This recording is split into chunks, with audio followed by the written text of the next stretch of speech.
in some sense, we are the sum of our experiences. Every experience you and I go through affects us in some way. It impacts the way we think, it impacts our emotions, maybe it even affects our future decisions. Somebody who gets into a car accident, the way they drive changes. Now Shaytan, his job is to try to mess us up in some way, get us off the straight track. So I'll highlight some of the ways he uses our past against us, and we think these are thoughts that are happening inside of our own heads, while it's actually the Shaytan. And that's one of his great successes, is you think that these are your own thoughts, but these are wasawis, these are just whispers of the devil, where he's trying to make you fall back into something that you may have fallen into before. One of the ways that he does that is that maybe, for example, you used to be a better person, maybe more diligent with your prayers, and you didn't fall into Allah's disobedience, and you were good. You could look back and you say you were good. And some people are like that. They look back and they say, you know what? There was a time I was a much better person. I'm disappointed with myself now. I remember the time when I used to stand in prayer and I used to cry. I don't know the last time I've shed a tear. Or I used to feel so much connected to Allah. I used to just kind of do dhikr all the time. I used to make the dua for coming into the house or leaving the house or going into the restroom or coming out of it. Or I used to just have every excuse to remember Allah. I used to be much kinder with my words. Now I use foul language. I use bad words against people. I lose my temper. I speak about people. I backbite. I've developed all these habits. I didn't used to be like this. And so Shaytan says, that part of you is dead. That's gone. That's never coming back.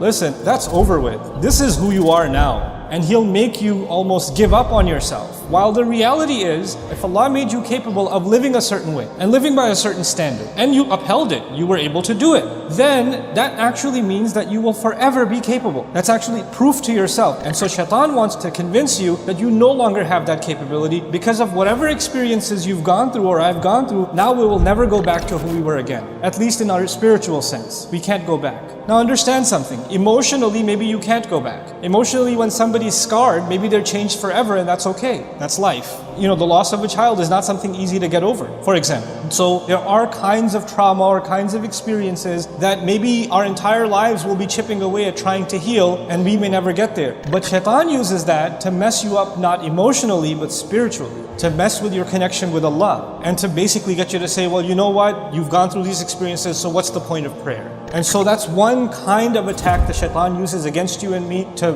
make you lament, make you think back with regret about better days that are never going to come back for you. The other thing Shaitan wants you to do is bad experiences that you had, and you start questioning, why did this happen to me? Right? You and I have gone through terrible experiences in life. This is a part of life. Allah created this life as a trial, and every one of us has different kinds of trials, and some of those trials are not easy. And when you think about what happened, it's very painful, and it can be paralyzing. It can be something that you're overwhelmed, almost reliving the event that occurred in the past. And one of the things Shaitan wants is to keep you there, to keep you thinking about the past, to keep you thinking about what happened, and keep questioning, why did this happen to me? Why did this happen to me? Why did this happen to me? Maybe I deserve it. Maybe I'm cursed. Maybe I'm no good. This is why Allah is angry at me. This is why He made this happen to me. And so you live in that moment that happened some time ago that Allah actually brought you out of, but Shaitan doesn't want you to come out of it. He wants you to stay in that hopelessness, because he wants you to be convinced, like he's convinced, that Allah has no hope for him. There's no turning back for him, or that Allah hates him even. You and I might develop, because we're thinking about that event all the time, not just anger towards people who hurt us, but even towards Allah. Like, why did He let this happen to me?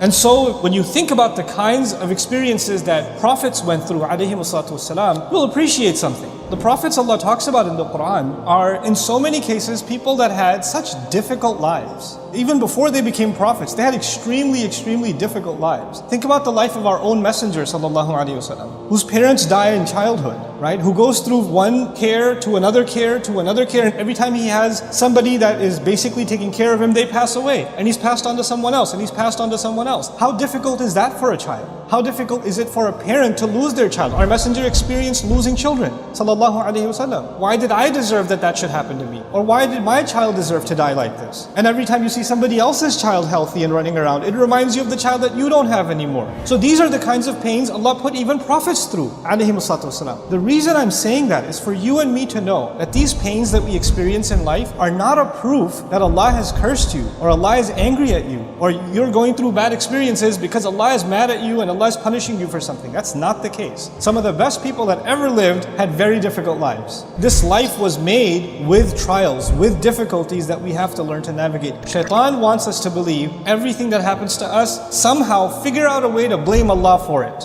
Why? Because that's what he did. فَبِمَا أَغْوَيْتَنِي. He blamed Allah. When he refused to do sajda and he was cast out, he blamed Allah immediately. That's where he wants you to get to. And so he uses that past bad experience, that painful experience, to try to pull you away from Allah also. Another way he uses your past. Maybe some of us, we lived a life of sin before. Maybe you had friends or relationships that were leading you down a road of sin, that you kept falling in and falling in and falling in. And you figured out a way to make tawbah to Allah, and you cut off those friendships and you cut off those relationships. You decided that those people may not be evil, but I know that when I'm in their company or when I'm around, then I fall into evil. So I'm going to try to protect myself, and I'm going to pull away as much as I can and try to fix myself with Allah. You will know in your personal life who those people are. And maybe you had people like that in your life that were pulling you into sin, whether they realized it themselves or not. And maybe it's not even their fault, maybe it's your own weakness. But since you recognize that, you say, you know what? Every time I've tried, I've fallen back into sin, I'm going to discontinue some of these relationships. Not because I hate these people, not because I'm better than them, but because I want to save myself.